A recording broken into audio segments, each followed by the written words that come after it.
Now, on 105.9 FM and streaming worldwide on the WMAL app, O'Connor and Company.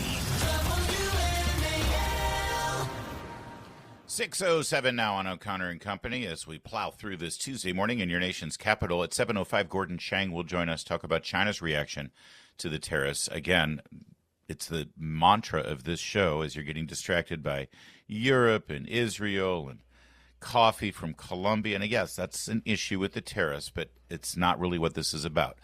The tariff policy is about China. You're smart. Keep your eye on that ball. Gordon Chang will tell us about China at 7:05. 7:35, Nick Minnock, WJLA, on that story we just broke down for you.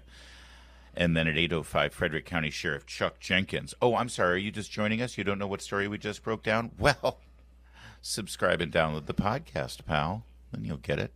It's Larry O'Connor alongside the effervescent and totally rocked out 80s dance MTV queen, Julie Gunlock. I am not, everyone. You look stunning.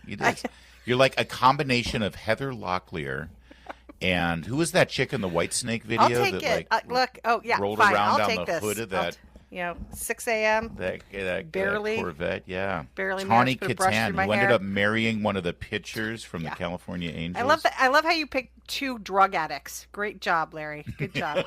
Hey, well, you had your moments there with the 4 martini lunch on Capitol Hill. All right, let's. Speaking of my days rooting for the California Angels, back when I was a MTV watching surfer kid in Southern California, Ronald Reagan used to call Orange County, California, where good Republicans go to die. I remember in 1984. I don't remember it, but I remember it being referenced in 1984. Ronald Reagan won re-election overwhelmingly, 49-1 in the Electoral College. Orange County, California, 94% for Ronald Reagan. I worked for Chris Cox from California, Orange County. I did not know that. Yeah, he represented Irvine and that's right. I did. And I did work the for him. stomping grounds there. Yeah, my congressman when I was in school was B1 Bob Dornan. There you Let's go. go. Oh yeah. Oh dear. Those were the days, right? Yeah. And listen, you go to Orange County, California now, it's quite different, but still, relatively conservative relative to the rest of California. And in Huntington Beach in particular, which is just one city north of the city I grew up in, Newport Beach, Huntington Beach has sort of become MAGA country. It's become this last bastion of freedom. It's become sort of where, good Republicans are going to hold on to the last bit of feel-good American living that they can and still try to pretend like California's golden dream can still exist. And our friend Chef Andrew Gruel, who is, really had an awakening during COVID-19 and became really public about hating on all the, left-wing policies of his state and this country. He just got appointed to a city council position in Huntington Beach, California. It's great. It's so great. All right, so this is what we're talking about. Now, at the same time, Gavin Newsom, the governor of California, is trying to present this reasonable. I'm a good-looking guy. I got my hair gel. I want to talk to Steve Bannon and Charlie Kirk. We have things that we can agree on. And he tries to be reasonable. But his policies continue to be absolutely radical. In fact, while he was putting that face forward, Julie Gunlock, he and the Attorney General of the state were suing Huntington Beach, California, because Huntington Beach, in March of last year, passed a measure, and this was not from the city council, this was the people. They had a ballot measure on the city ballot that mandated voter identification for every election in the city of Huntington Beach. Gavin Newsom believes that voter ID is voter suppression. I want to repeat that. Gavin Newsom thinks that by having to show a photo ID to cast your very valuable and priceless vote in an election, that is tantamount to voter suppression. So he has been working against Huntington Beach. He has been trying to pass legislation to undo it, and he's been suing them in court. Yesterday morning, around 8 a.m., the order came down from a judge that sided with the city of Huntington Beach.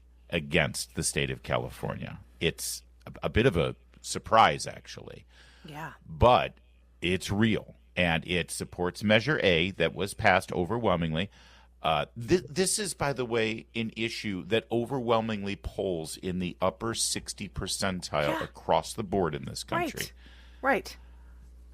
Democrats are on the losing end of. There was a time, I think it was 20 years ago, they adopted this talking point that, well, the elderly and African Americans, they don't have access to photo ID. Yeah, and Larry, there's been some really great work on the right from some of these right-leaning groups that do these man on the street interviews, and they go into a college campus and they'll interview a bunch of white kids, and the white kids are like, these things are totally racist to ask black people for an ID. And then they go into predominantly black neighborhoods and they'll interview very reasonable looking black people, and the black people are like, no, it's easy to get an ID, right? So it is so insulting. Their whole reasoning is that the elderly and black people and minorities of any kind are too stupid to figure out how to get an ID. That is literally the basis for this. That is the basis of it. And let's just be clear, when you're talking about the question of voter integrity and trying to make sure that only those who are legally allowed to vote are voting and they only vote once, then if you are opposed to photo ID, then you are not to be taken seriously. In this equation, in this conversation. If you take every single functioning democracy on this planet, or a country that utilizes democracy for their constitutional representative republic like we do, every single one of them, and I mean every single one, uses photo ID at elections. It's a no-brainer. Our country uses photo ID for the basic functionings of our civilization. Think about this. These Democrats, these liberals, Gavin Newsom, likes to use this talking point. Well, that's voter suppression and it's racist. And then they walk away from the equation. They walk away. They've won the argument. They've called you a racist and they walk away. I'm still standing here and I'm thinking, hold on a minute. If I take you at your word and you're telling me that there are people of color in this country who are unable to obtain a photo ID, and all you're doing is using that as a weapon to call me racist because I want photo ID for voting, I'm still standing here thinking, why are you okay with people of color in America not able to open a bank account, not able to cash a check, not able to board a plane, not able to get an education, not able to get government benefits, not able to get a job? You're fine with championing these non-existent imaginary minorities who can't get a photo ID because you use it as a weapon against me. I would like to still have this conversation and say, wait a minute, show me those people and let's help them get their photo ID so they can actually function in our society. Because if these people exist, I care about them and I want them to be able to work. I want them to be able to get a bank account. I want them to be able to travel, and I want them to be able to function. But these liberals like Gavin Newsom, they don't give a crap about these non-existent imaginary Which is why they people. lie about They just this. use them as a weapon. They lie. Exactly. It's a They lie. lie. It's a lie. It's a lie. It's a lie. That's absolutely right. 1,000% across the board a lie. Every single big government benefit that liberal Democrats propose require a photo ID, and then the moment you say we want a photo ID for voting, they call you a racist. Well, I mean, we are done with it. The majority of Americans are with us on this. This is going to go. And by the way, one quick thing. This measure in Huntington Beach was put forward by a group called Reform California, and they won. And they've got a lot of financial backing, and now they are moving for a statewide initiative. They want a statewide initiative on the ballot for photo ID. It's going to win, and this is how we get California back. It all begins with voter integrity. Voter integrity is where it will start in California, because I'm telling you, there are millions of votes in that state that should not be cast.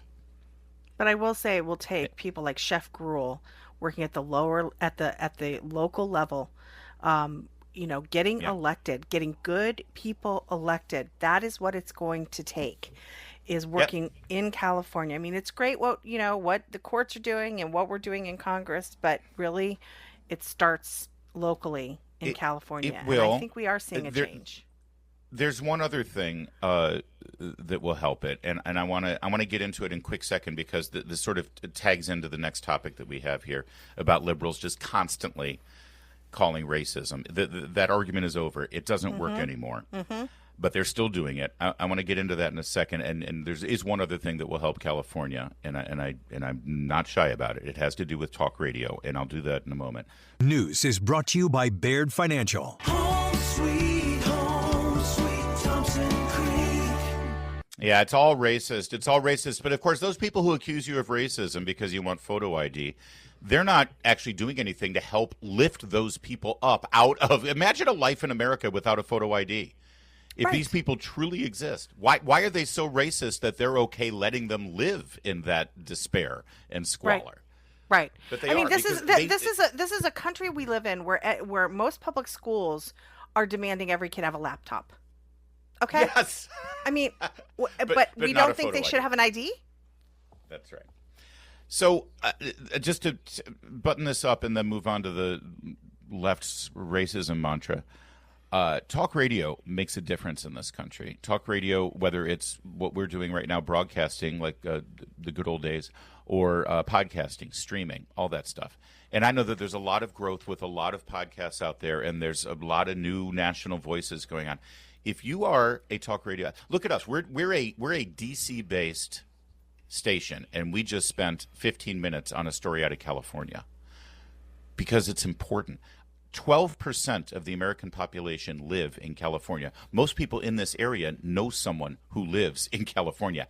Right. California is always taken for granted that it's always going to vote in the Democrat column. It was only 30 years ago that they were voting Republican. It was only 20 years ago that they were electing a Republican governor in that state. Why are we writing off California like this, number one? Number two, there are a hell of a lot of Republicans and Americans who don't buy into the left woke junk that's out there. And yet, for some reason, if you have a national voice right now, whether you're Fox News, whether you're Newsmax, or you're a national talk radio host, you ignore California. If you can't put together a national radio program that acknowledges something that Gavin Newsom is doing every single day, you're not paying attention, and you're not building your audience. And it drives me insane as a consumer of talk radio and conservative content, and as a participant in this medium. And if Gavin Newsom is running for president, let's get on it now, people. You're absolutely right. And Larry, you've always done such a good job of sort of covering California, because the way of California is the way of Virginia and Maryland and this region. And we've seen, for instance, just to throw one issue out there, the eradication of parents' rights when it comes to the trans issue started in California. You see it propping up in Maryland. You see it propping up in Virginia and in other states. And so the way of California is the way of many of these liberal-run states, and not even liberal. I mean, look, you've got a Republican in Virginia as governor, and you've got a Democrat Party in Virginia who's nuts, absolutely nuts. And so if we allow the Democrats in power in the governor's office mansion in Virginia, we're going to get California. Cover California. Track how much money Abigail Spanberger raises from California. From California. Track how many times Danica Rome went to California for a fundraiser. Yep. So, and I've got a theory about why talk hosts do this. I've got a theory about why podcasters do that. And I'll be honest with you, God bless, and I'm not naming names. Y'all can figure it out. It's easy to sit there and turn on the microphone and say, Trump, Trump, Trump, Trump, Trump, Trump, Trump, Trump, Trump, Trump, Trump, Trump, Trump, Trump, and coming up next, Trump, if they're bothering to actually use formatics and tease the next topic. Trump, it's easy. It's simple. It's simple to do. By the way, good opportunity to let you know that this Friday I'm filling in for the great one, Mark Levin, 6 to 9, right here on WMAL. And we might talk about California a little bit. By the way, we also might talk about Chicago, and we might talk about Missouri, and we talk about Washington, not D.C., the state of Washington. And we may talk about issues in Texas because, it's a national show. And we have a big country. It's 6:23. Now, on 105.9 FM and streaming worldwide on the WMAL app, O'Connor and Company.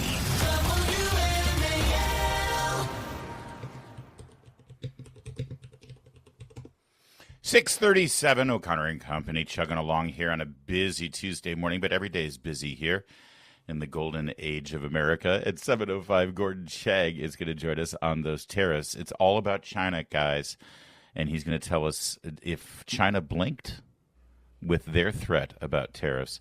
7:35, Nick Minnock, Channel 7, on Steve Descano apparently lying, this time about the victim of a horrific domestic abuse case. That he seems to side with the attacker.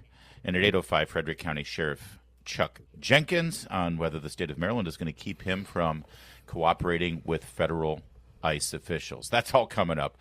But first, we got much more to get to with Julie Gunlock. Good morning, Julie. Hey, Julie, my name's Larry O'Connor. It's good to see you. Good morning, Larry. How are the kids? They're good.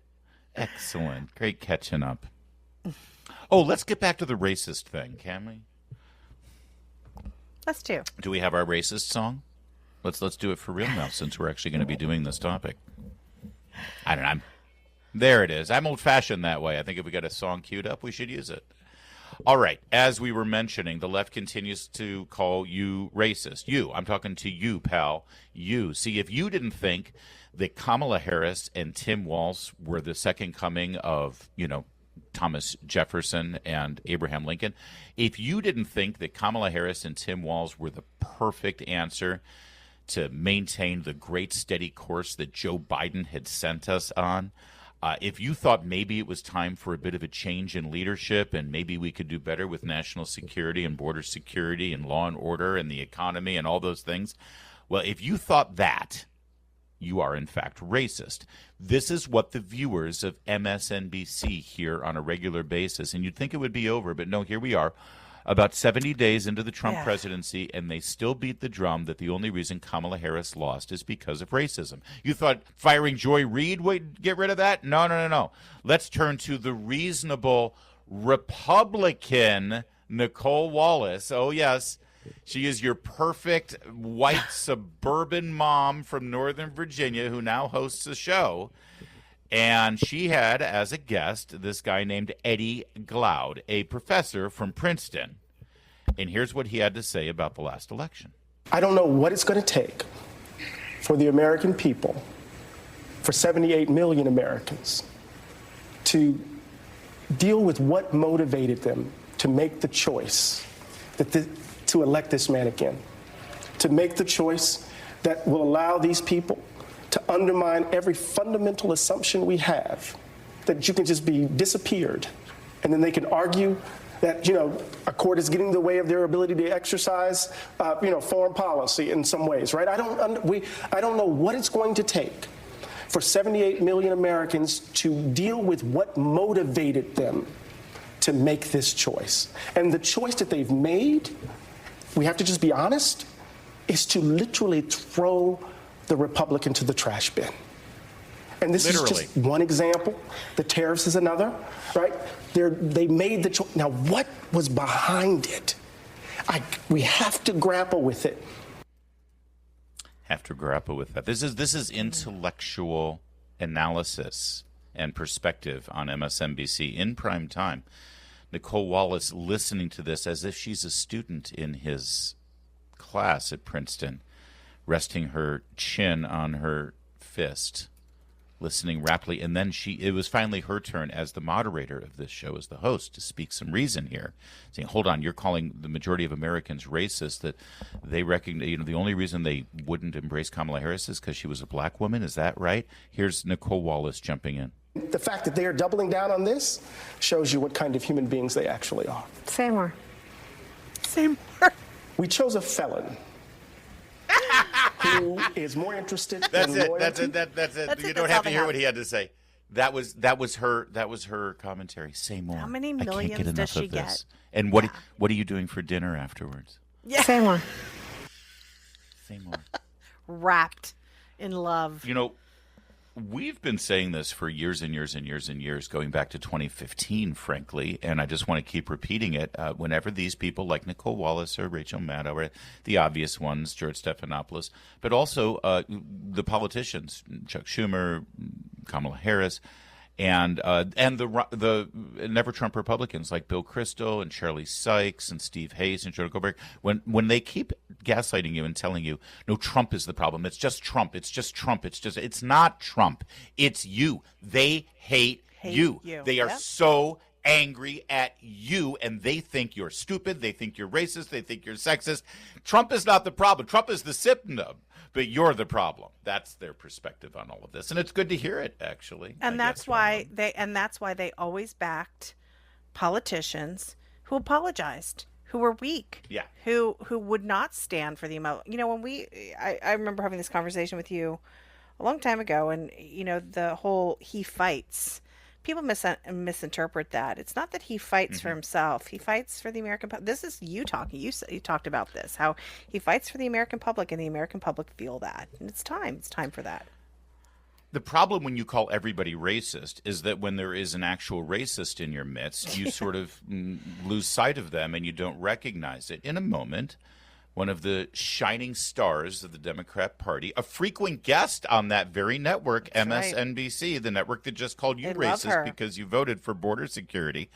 Her name is Representative Jasmine Crockett, and she chimed in about illegal immigration the other day in a way that, well, I mean, I don't like to throw this around, but when I hear her talk about immigrants and the work that they do in this country, sure sounds racist to me.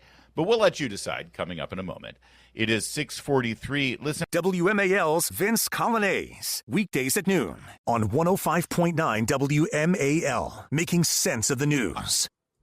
All right, so once again, I just want to remind you, on MSNBC, Princeton professor, this is cut 6B, he explains exactly why Trump got elected. Here's why. And we chose a felon because we didn't want to elect a black woman. There you go. You're racist and you're sexist. So everybody's racist. Everything is racist. This is what motivates the intellectual left in America as personified by the hosts and the guests of MSNBC. That's fine. We know who they are. That's what they say. Here's the problem, though. Then the next show, or even the next segment on Nicole Wallace's show, they'll feature Representative Jasmine Crockett of Texas, who is a shining star of the Democrat Party in the House of Representatives. She's going out. They're trotting her out. She's being asked to go to fundraiser after fundraiser. She is raking in the bucks right now. And boy, oh boy, if you book Jasmine Crockett for a fundraiser, her people have this contract writer that is separate suitcase for the eyelashes. It's amazing. You're